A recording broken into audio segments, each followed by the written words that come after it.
আছে এই যে এখন আমি সুস্থই এইবার আইয়েন, আগে সুস্থ হন, আগে ডাক্তার দেন। সাহায্যটা করছে। আমি লগে থাই পুতের বউ নাকি যে আমি লগে থাই, আর ওই বউ ওই পোলা তো ওই বউ লই ভাগি গেছি, তাই হেয়ারে কইবেন আমাকে ডাক্তার দাও ভাইয়ার পারে আইবেন, বুঝছেন?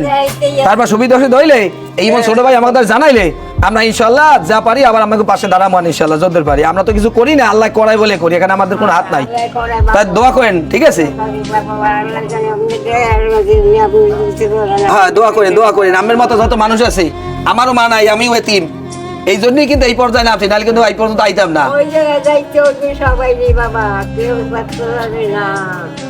ওই জায়গায় আইলে বাড়ি ঘর সব চলিয়ে তো যাইতেই হইবে, কিন্তু ওই জায়গা টাকা পয়সা আছে, হেরা মরবে না। যদি মরতে চিন্তা করতে টাকা পয়সা কাপড়ের মাঝে মাঝে নিতে পারতে, কিন্তু তুমি তো তুইয়ে যায়। না যায় না। তা ভালো থাকবেন, হ্যাঁ? আচ্ছা, আল্লাহ হাফেজ, আসসালামু আলাইকুম রহমতুল্লাহ। নীরব থাকুন কোন সে মমতা, আমি খুঁজেছি তোমায় মাগো, আমি খুঁজেছি তোমায়।